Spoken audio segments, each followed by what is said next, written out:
All right. 5 secrets to getting your marriage-based green card. Again, I'm Ify, your host, USA immigration attorney. I help clients all over the USA to get their green card through marriage and other family-based processes. So if you need help with that type of service, you need a transparent law firm, a firm that communicates with the clients, a firm that is experienced for over half a decade dealing with family-based immigration processes, you're in the right place. Our number is on the screen. I'm going to pin it in the comments on Instagram and on TikTok so that you can just reach out to us by phone. We can help you get evaluated to make sure you're a right fit and then offer you some of our services. But if you're applying for your green card through marriage, you definitely want to know about how to increase your chances of approval, right? So that's why we're here today. So I'm just going to quickly jump in to the first thing I have written down for you all here. The first thing is to establish a genuine relationship. If you're following me and you've seen any of my content on the internet, you'll know that this is something big that I talk about. Proving bona fide relationship. Why is this so important? Right? If it's a family-based immigration, it's based on relationship. So therefore, if that relationship is not genuine, that's your first misstep. If you're not able to prove that this marriage is not just for convenience of getting a green card, it's actually authentic. We have the intention to build a future together. If you can't establish that, even though it's real and you can't establish that, you're most likely going to get denied. Okay, so key word is establish genuine relationship, not just having one. If you provide evidence of shared life, joint financials, property ownership, photographs that make sense, okay, not just random pictures that you AI'd together. Pictures that make sense. This will increase your chances of actually getting approved through your marriage-based green card, okay? All right. My number is 919-925-2295. Pin in the comments if you have further questions about how to actually establish genuine relationship. I'll be happy to guide you with that. That's going to be one of the points I will discuss further down the line to know how to get the proper guidance for what's needed for your family. Okay. Every family is different, guys. So the documents that works for person A will not be the same ones that work for you. So that's why you need to understand this concept fully. How do I establish genuine relationships? I had a consultation yesterday, and the person, the petitioner, the U.S. citizen, was saying, I mean, I don't know, it's real. Do they want me to just show them pictures of us in the bed and stuff like that? And I was like, no, definitely not. That's not how you establish genuine relationships. We've mastered that practice here at the Marriage Green Card Law Firm, where we help clients with marriage-based immigration. So if you need some guidance doing that, give us a call. I'll be happy to help you. Okay? All right, so number 2 secret to help you increase those chances of approval is to provide comprehensive documents. All right? Now, listen to the language. It's not just providing documents, it's comprehensive documents, because documents get levels, okay? Not every document is the same. Every different documents prove different things in the marriage. That's why I said it's dependent on even your relationship, your family dynamic, right? So documents get levels. We can help you figure out the comprehensive documents that will really prove to the USCIS that this is a genuine relationship, not just for the green card, right? And when you're able to show those things, you just have a higher chance. It's like goes from a 50% chance to 80 all of a sudden, because these documents are now speaking for themselves. You can even increase the chances of also having your interview waived, even though that has not been happening so frequently lately, but it is a possibility because you really show them beyond a reasonable doubt that this marriage is real. Okay. I'll give you an example of how to determine between regular documents and comprehensive documents. Okay. You have joint financials. Let's say this is what you're trying to prove. Our marriage is real. We have joint financial evidence together. Okay. Meaning a bank account. And then you go over there and you print out your bank account statements for the first month when you first got the account. Maybe one or two transactions, somebody put money in, somebody went to Sam's Club or whatever, but groceries, and you print that out and send it to the USCIS and highlights where your name. It's like, yeah, we have a joint account together, our names are on there, and just hope that that's enough to show that you have joint financial assets. I'm just gonna, if you're coming to me, you're my client, I'll be like, hell no, we need to give more details here. Okay, we need to let this bank account grow more than 1 month for sure. We need to show the transactions that are really related to building that family, like groceries, utilities, rent. Okay, not just, oh, we open accounts 10 days before the interview, let's just print it out. And no, that's not the point. So if you don't understand this concept, if you don't know this secret, you're gonna get carried away by some of the things you see online, some of the lists that people put out there. They just put out generic lists, but it doesn't always apply to you. If you don't have a joint bank account, maybe there's another way you can prove your joint financial assets. Does that make sense? Give me a thumbs up if you're picking up what I'm putting down. Okay, give me a thumbs up. I don't see any questions yet on TikTok. Maybe I missed it, but if I miss your questions, just keep them coming. I'm going to slow down and look at the comment section and try to answer those questions. Ones relating to immigration, of course, because I see some questions, some people just making comments. I appreciate you for being here, for watching. Make sure you share this with immigrants, people who are actually going to benefit from this topic today, which is 5 secrets to help you get your marriage green card approved. All right. Thank you very much. Okay. The third secret I'm sharing today is preparing for your interview. For those of you who follow me frequently, you probably saw me live on Tuesday where I talked about 20 questions, top 20 questions you would most likely see in a green card interview. And I think that was very helpful because we got a lot of feedback after that, people requesting free green card interview questions.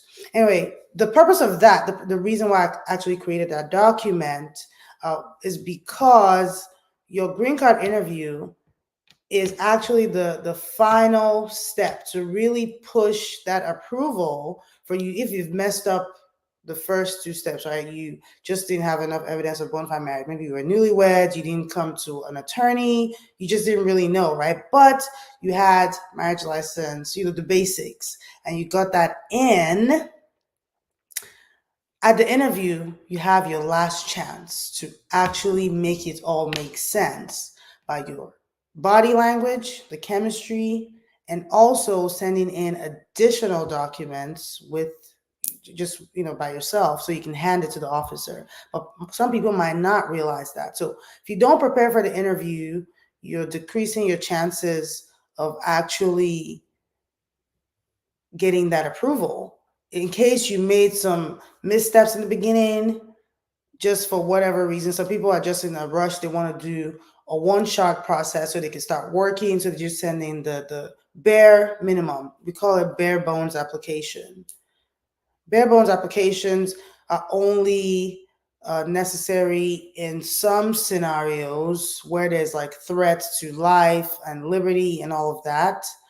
But for the most part, if you're looking to increase those chances of approval, you want to get your green card and start living here with your spouse, your family, and just build your life here, you need to take your time in putting together your application. There's no threat to your life or liberty at that point.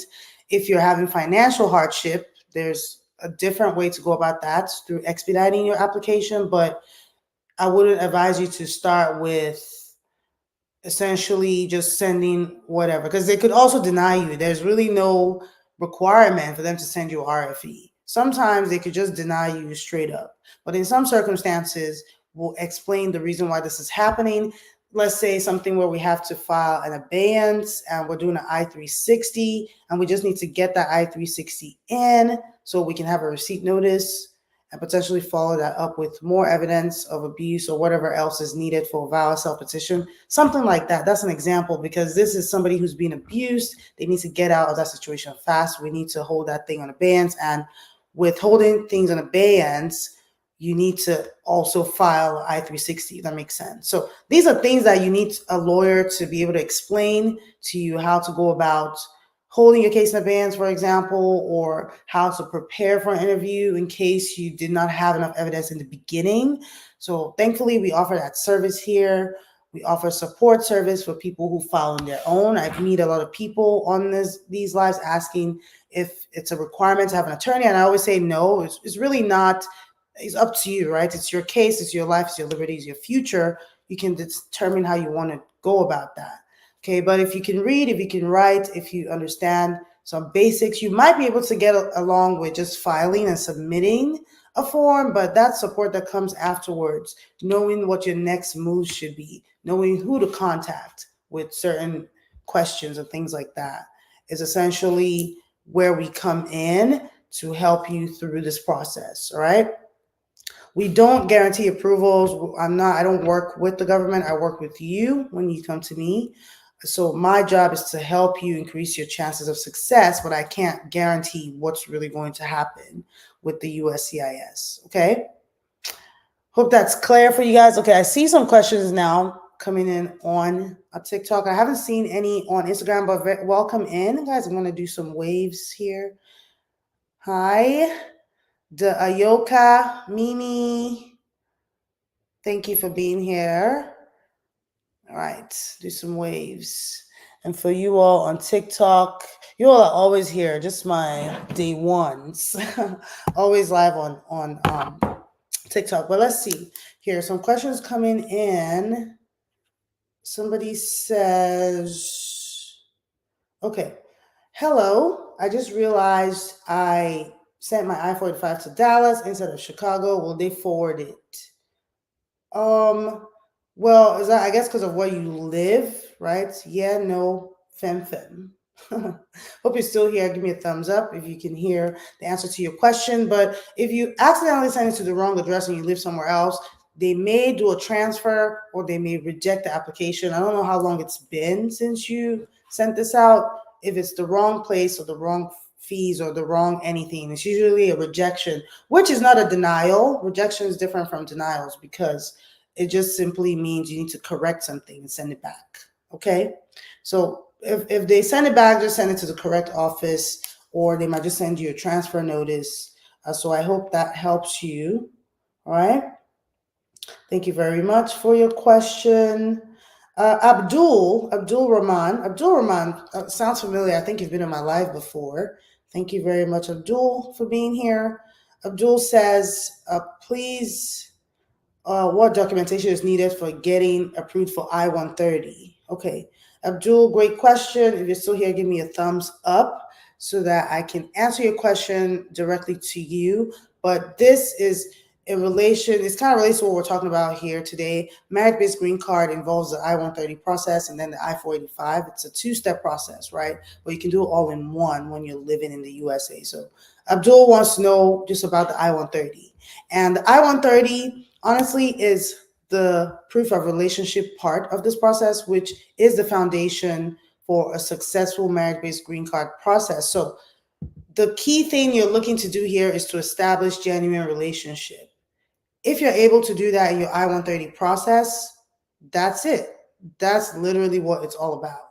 They're not checking your income as a U.S. citizen. They're not checking your, like, what else do they check? Well, they check your criminal history, though, because there are certain crimes that prevent some U.S. citizens from petitioning. I've heard questions about that, and yes, there are crimes that could prevent you from actually filing. But if you don't have any criminal history or anything like that to worry about, they're just checking that relationship. Is it real or not, basically? So if it's real, that's what all you need to show Abdul. You can use your photographs, you can use property ownership, you can use financial documents, all right, to show that commitment. If it's someone that lives abroad, it's going to have to be evidence of taking trips over there. It's going to have to be how frequently you're communicating. You're going to have to use statements from other people because they don't live in the same country as you. So maybe you don't have joint bank accounts or other types of documents like a lease or something, right? Hope that makes sense for you. Thank you very much for participating and being here. Without you guys, I'll just be talking to myself, right? But you all are here watching me, getting some tips and some knowledge, and hopefully reaching out to me for professional guidance. This is what I do. I've been doing this for many years, learned everything from scratch, went to several interviews, just basically put together something that makes it more comprehensive for you to understand what this process is all about. So today, we're spilling the secret, spilling the tea, telling y'all how to actually get this approval if that's really your goal. All right. So let's answer a question on Instagram, and then I'll go along with the final two things I have to say on this, and then we'll just spend the rest of the time answering questions. But for those of you who are just joining, I am your host, Ify, your go-to immigration attorney, licensed in the USA to help immigrants file their immigration process, to get their green cards and live happily ever after. The end. Okay? Thank you very much. So, official Bravo Mask, thank you again for being here. Your question says, how soon can one file I-130 after marriage? Great question. And the short answer is as soon as possible. As soon as you say I do, right away. There's no wait time whatsoever to file your I-130 after marriage, right? You just need to make sure you can establish genuine relationship. That's the trick. If you've just met this person, like I had a couple the other day, they were like, we're so in love. We've known each other for 19 days. I was like, boy, stop playing. Go back over there and build this relationship because you're not going to have any proof of anything. That's if you've been dating for years, 10 years, whatever amount of years you've been together, right, but not officially married, that's totally different because now you have proof of your relationship, your intentions with each other and all that, maybe children, things like that. Okay, so hope that answers your question, official Bravo Mosque. Thank you very much for that. Shoaib, if you have questions about your case, please send me an email or text me. Okay, let's talk more about that. Well, thank you for being here. I hope you're sharing this live with your friends who need immigration guidance. Don't keep it to yourself. Don't gatekeep. Share this live with your friends. Okay, share it to your story. Somebody who you may not know needs it will tune in and get some tips in general from this page. Rex, thanks for joining. Patrick, thanks for joining. All right. So I see more questions here. Abdul Rahman, I believe I just answered yours. And there's still more. But let's see. The last two things I have to say are really quick here. One of them is basically saying seek professional guidance, like I've been saying all through this live. Just make sure you're getting that guidance first before you make decisions, before you file. Do I have the right documents? Do I know what I'm trying to prove here? Like what's really going on, especially for U.S. citizens, because as a U.S. citizen, you didn't have to go through immigration process except you naturalized, right? You were probably just born a citizen. So you might not really understand the in-depth things that are going to be required here. So seek professional guidance, definitely one of the things I'm speaking on now. And then the next thing is addressing potential red flags beforehand. Okay? Addressing potential red flags beforehand. Don't think that they don't already know what's going on. They already know your history. Should be you entered this country, you put your fingerprints, you applied for visa, you did things. They already know you're here, okay? They already know what's going on. So don't try to hide things or lie about things because they're like, if I don't say it, they won't find out. Now, in different scenarios, right, you have the Fifth Amendment right to protect yourself from self-incrimination. So you just be like, I don't know. But if you purposefully try to hide something, a fact that makes that's a red flag and could decrease your chances of approval. So you just want to basically conceal that fact. That's going to definitely increase the chances of a denial there, because that's misrepresentation in itself. So you definitely don't want to do that. Some other potential red flags is big age difference. Okay. And I think I spoke about it before, the age difference issue. Now that I've had a client, currently have a client who got approved for the I-130 very quickly too, after 5 months. And in that case, there was a huge age difference. Remember how I said I-130 is about establishing relationship, right? So they were able to still establish relationship regardless of that age difference. And it is possible. Just make sure you're having the right guidance on how you're doing it in your situation. Okay.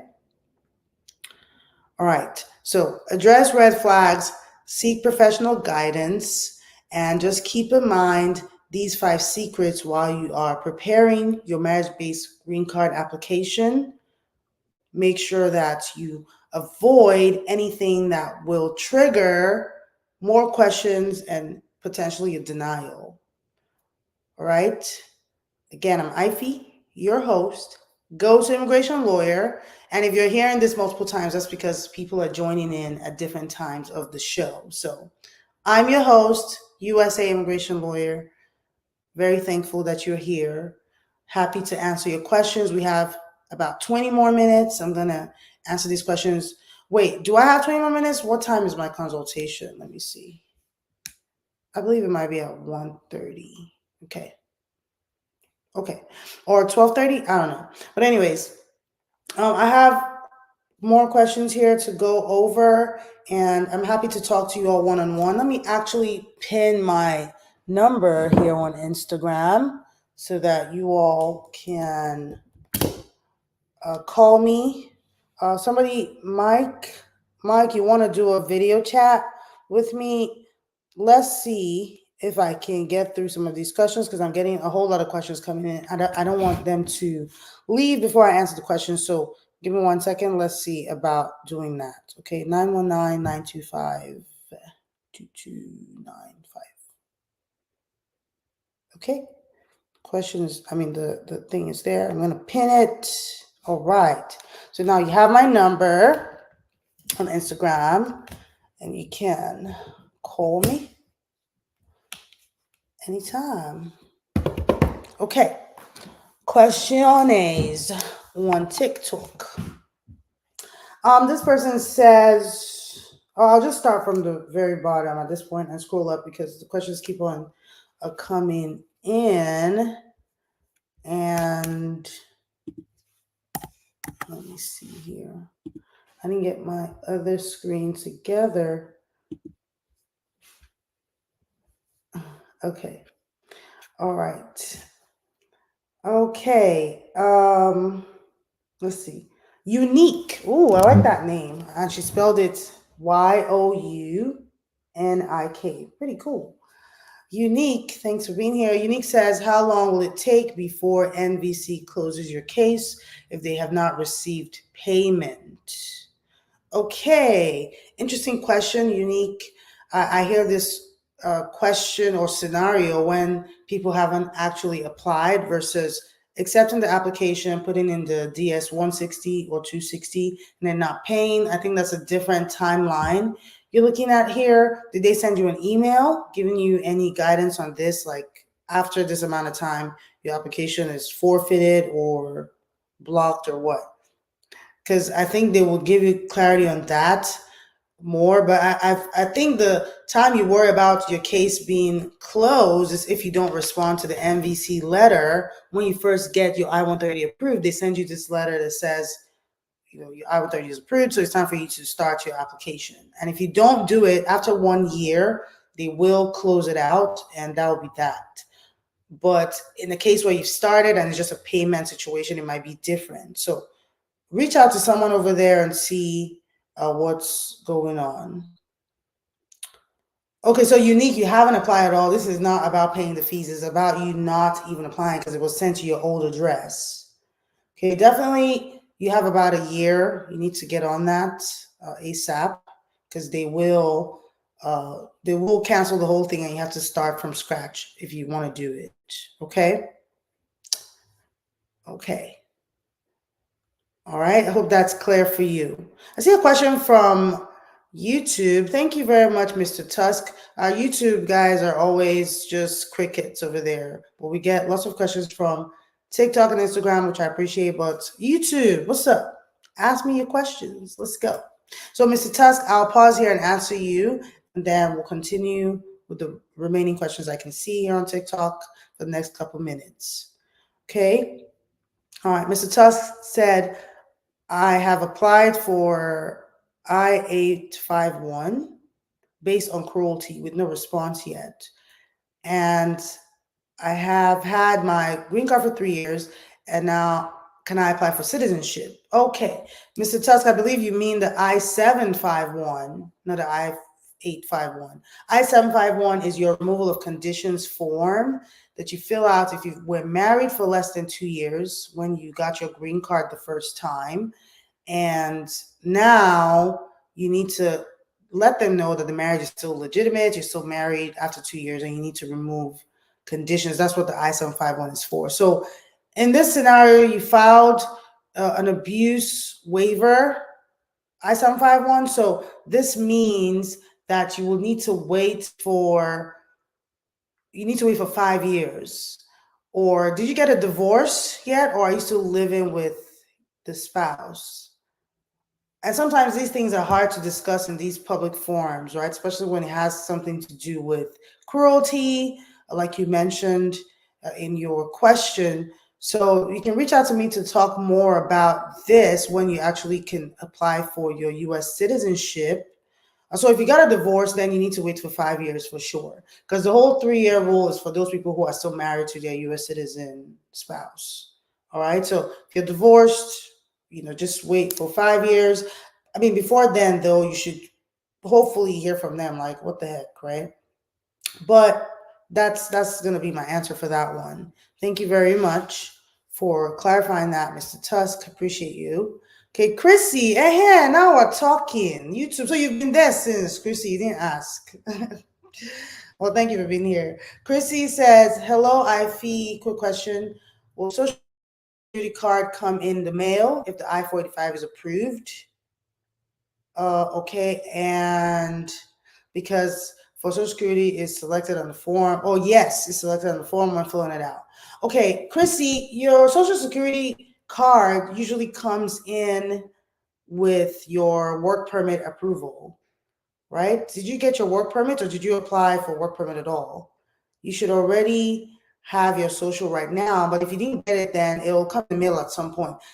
In the past, I think this is something that actually changed, and I'm thankful for it, because in the past, people would have to go to the Social Security office to actually apply, or to actually get their social. It's just not something that they would just send to you. So, if they send it to you, if you checked yes, they will send it to you, because they do send it to our clients, but it's definitely after their work permit has been approved that they get it. Okay. All right. So let's get to another question. I believe the questions I'm going through are the ones on TikTok right now. So I'm using my iPad. Let's look at that. This one says, I overstayed and got a VAWA combo card. Can I travel outside the country? Maluchi 876, thanks for your question. Short answer is yes. If you have a combo card, meaning a work permit and a travel permit, you can travel outside the country. You should be able to come back in with no issues, so long as you don't have any criminal records or anything else that will make you inadmissible into the USA. All right? Yeah.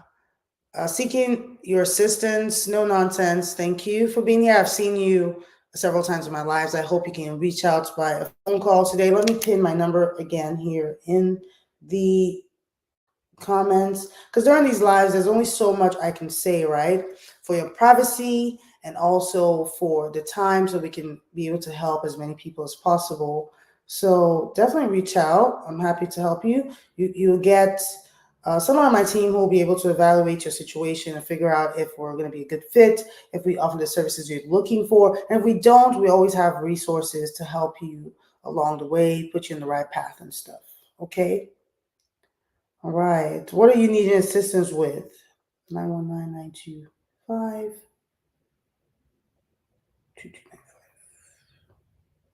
Okay. Do y'all see that in the comments on TikTok? Yeah.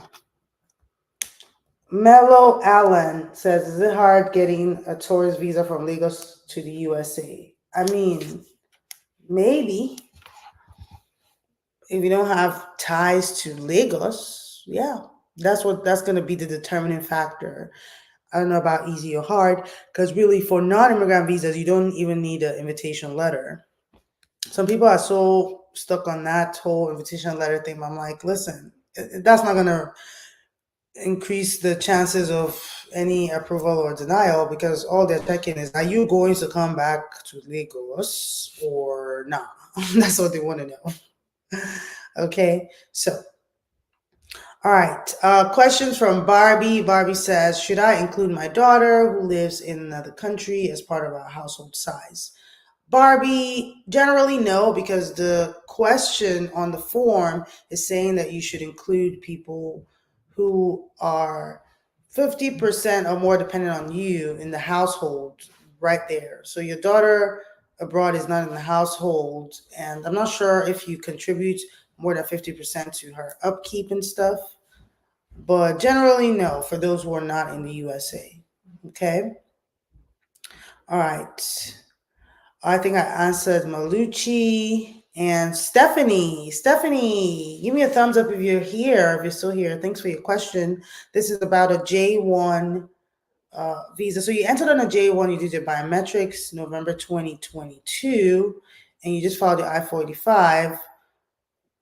Oh, my man. Okay, girl. Stephanie's not Stephanie's, her man. Okay, Stephanie's man entered on a J1 and did biometrics. We just filed I-45. Well, he needed new biometrics. Okay, that's a tricky one, Stephanie, for me to answer, just because USCIS sometimes waives that biometrics requirements. If they're like, we got your fingerprints, you're good, or they might call you for another one. It's really up to them. And 2022 is 2 years ago, or almost 2 years ago. So, I don't know. They might call him for another one. With J1, did he have to do the waiver? What's that thing called? 2-year home rule waiver exemption? Let me know, Stephanie, if you're still here, and if you got the answers to that question. Stephanie also says, does an advanced parole guarantee entry into the USA? And like I said to the other person who asked that question, you can definitely travel when you get your travel permit, but make sure that there are no other red flags or issues on your file that could make you inadmissible. Like if you've been committing crimes or doing things, just don't travel. Okay, but if your record is clean, even though you overstayed, overstay is a very common immigration violation, and there's usually reasons for it, like, I got a family, or my country, I'm being persecuted in my country, or things like that.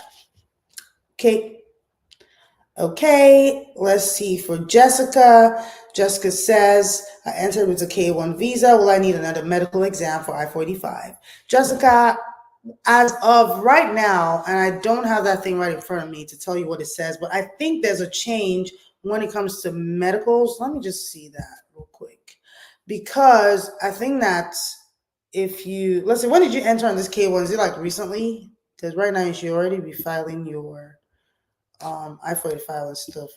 I think that as of any medical that you took as of last year, November, should be valid for the next, what does it say? Is it valid for the next 5 years, or just like indefinitely? I don't even know what they say. I think it's just, there's a new announcement on this, so check that out to know if this will affect you. But I really think you won't need a new medical if you just entered. So let me know if you're still here when you actually entered, so we can do that calculation. But any medicals that were taken after November 1st, 2023 will remain valid indefinitely. That's the new rule, which is wild. It's kind of nice because those medicals cost money. It used to expire after like a year or whatever amount of time. People have to do it over and over again because the process takes a long time. But now they're just like, yeah, just forget it. I think they've added the COVID vaccine and they're happy, so they can have that one. All right, but anyways, that's the rule. Jessica, thanks for asking that question. Please give me a thumbs up if you're here hearing answers to your questions. If you have more questions, reach out by phone. I pinned my number in the comments for you all to see, so you can reach out to me after the live. Okay. All right. Let's see. Questions coming up. Jessica, you're still here. Okay, thank you. So entered 5 to 5. What do you mean 5-2? Oh, 2-5. Was it February 5th? Because 5-2, I was like, we're not in May yet. You mean February 5th? Okay. February 2nd. My bad. This whole date and time thing, because 5-2, February 2nd, not May 2nd. February 2nd. Anyway. So you enter February 2nd. So I think you fall into that category because they said after November 2023, which is last year. So I think you should be fine. I just apply for I-485, send in all the other evidence like the I-864 because this is where you're going to prove the income and stuff like that. And make sure you're including that approved I-29F petition because you still need to always have the proof of relationship, why you're here, why you qualify for this I-485 and so on. All right. Thanks for being here and asking a question. Make sure you're following, guys, because we go live every week so you don't miss out. You get notified whenever I do go live. So follow me, share with your friends, let everyone else know so we can just spread our reach out there. Okay. Thank you very much. Mr. Izu, thanks for being here. Mr. Izu says, how long will it take MVC to schedule an interview in Nigeria? Question of the century. Get this all the time. Current clients, people on the internet, everybody just is waiting and waiting and waiting. Immigration is so long, so painful sometimes. But depending on the category you apply for, Mr. Izu, it could take anywhere from a year. Or also depending, well, this is Nigeria, so yes, definitely anywhere from a year because some places will be much quicker. It all depends on the country and the category. That's what matters. The country, as far as availability, right? Remember one of our clients one time, they just randomly called. We kept checking the website, like, when are we going to get an interview date? And nothing. All of a sudden, they just called, like, a spot just opened up. Can you take it? We're like, yes. So that's either that stuff can happen, but it is all dependent on the country, right? So hope that helps. Please reach out for more guidance with your DS-260 process when you get there. Okay. Richrin says, I missed my green card appointment, and thanks for the thumbs up on Instagram. That's so cute how those bubbles come up like that. But yes, Richmond says, I missed my green card appointment. I was sick and I called in before the appointment. Okay. Is there a follow-up to that? Let me see. Did I miss something in the beginning? Well, Richmond, if you missed your appointment, that's a big deal. Because they definitely need to be able to evaluate your case. That's why they called you. If you're going to miss because you're sick, the best thing is obviously to reschedule, but I'm not sure if you weren't able to do that on time. So that concerns me a little bit because they could then send you a denial for not attending the green card interview if they didn't get your reschedule on time. So there is motion to reopen process since this is just a case of you being ill. We don't control these things. Sometimes it happens. Yeah, if you need guidance or help with that, let us know. But call the USCIS and see what the status of your case is and what's going on now after you missed. Okay? All right. More questions here. guys. I'll try to answer as many as possible. If I miss yours, my bad. Let's just try to do this. I'm going live in the Facebook group on Friday. So if you are in the Facebook group, you get to see me there. But if you're not, you can check it out on Facebook. The link is in my bio, I believe, or you can check out my website, marriagegreencard.us, to get some information about the Facebook group and just other resources that we have to help you on this journey. Okay? All right. So I see a question. Malucci, I think I finally got your questions. Thank goodness. As I'm scrolling through, I'm seeing the same questions come up, over and over again. But if it's one I already answered, I'm glad I did. I hope you heard me, and I hope it helped. Okay. Shark 91. I didn't see a question yet, but this, what's the CBP1 for people crossing the border? The CBP1. CBP means something border and patrol. What's the C again?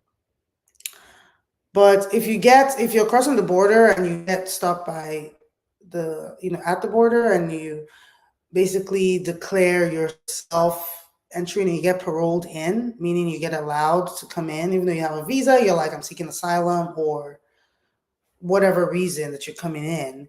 That's much better than just trying to come in without being paroled in. That would affect your chances if ever you want to apply for a marriage-based green card while still in the USA. You need proof of entry, you need I-94 or a parole document. So not sure what CBP1 is specifically, but if it's a document that you receive, or if it's anything just relating to paroling yourself into the USA, just keep that document, hold on to it. That would help you down the line to prove your entry into the USA, okay? All right, so I answered that one.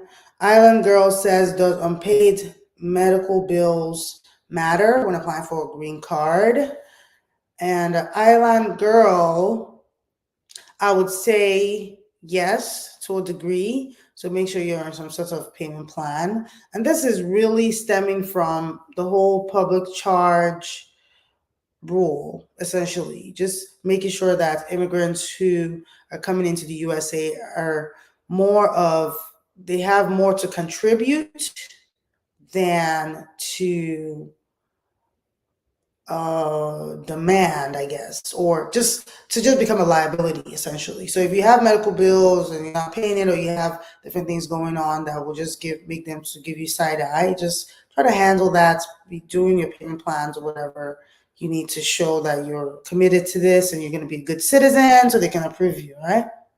And make sure you just keep on paying, because usually the last stage of where they start bothering you in this country is when you become a U.S. citizen. Being a permanent resident is just that.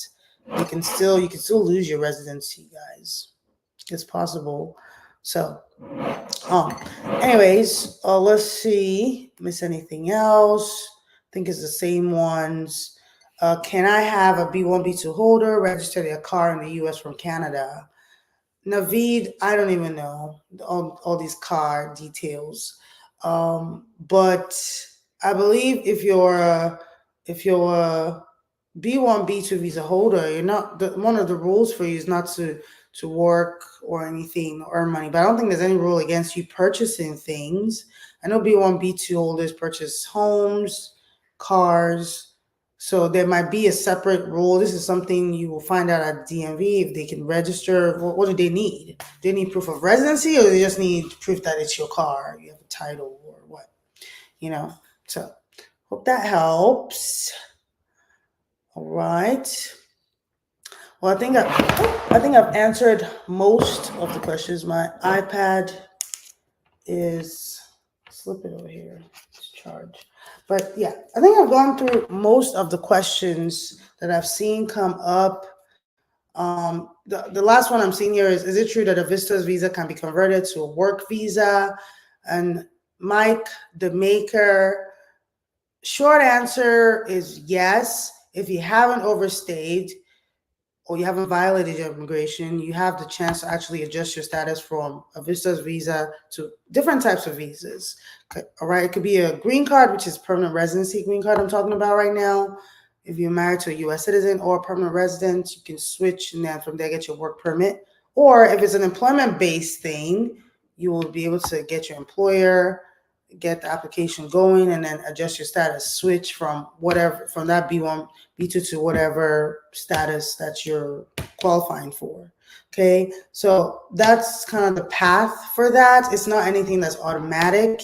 You will have to get an employer or be, in a relationship, a genuine relationship with a U.S. citizen. Okay, so after I'm done, official Bravo Mask, the video is going to be on my page, so you can still share it from there, and then we can definitely get that information to more people. Mike Bedelu on Instagram, DM me. Let's talk about potentially another video interaction. Whenever people are joining me on video, I like to prepare for this beforehand because, I've had incidents of people just coming on here and saying whatever the F they want, and we're not doing that on this page. Okay, so we need to know prior to what you're talking about, what's going on, and I will definitely give you that audience to come on this video, share your stories, share your questions. Want to encourage that for sure, because I can explain all day long as an attorney. I've seen so many things and I'm just talking to myself, right? But when you hear from your fellow immigrants going through the same thing like you, I mean, I'm your fellow immigrants, but I've gone through this like over 20 years ago. It just probably seems so far removed, but believe me, been through it just like you guys. So want you to come on here on my video to share your stories, just be more intimate about it and let you feel that support, because I know how it's like. And when I set up this law firm, I made sure that one of our goals and our mission will be to ensure that you feel supported and just have that information. Many immigrants suffer for lack of knowledge. That's just it. It's not that they're slow or anything. Nobody told them. Nobody told me a lot of things when I first came to this country all those years ago. But I'm here for you now. I'm glad that we have this channel, this space to be able to share and do all of this. It's such a wonderful time to be alive, guys, to be a professional. We have the internet. It's free. I don't even know how they used to do things before. Like, imagine that I graduated and there was no TikTok. I don't know. We have to be going door to door or something. But now I'm reaching thousands of you at one time. It is great. I'm thankful to God, thankful to my team, thankful to you all, my audience. So with that, I will bid you farewell for today. I hope that you stay well, eat well, love your family, focus on what matters. Green card is great. Having your citizenship and everything like that is great. But at the end of the day, that's not what matters. What matters is the love that you share with your family, your day-to-day experiences of life. So focus on the good things. Be thankful for everything that you have. And all these things shall be added unto you. That's what it says in the Bible. Okay? All right. Have a great day, guys. Bye-bye.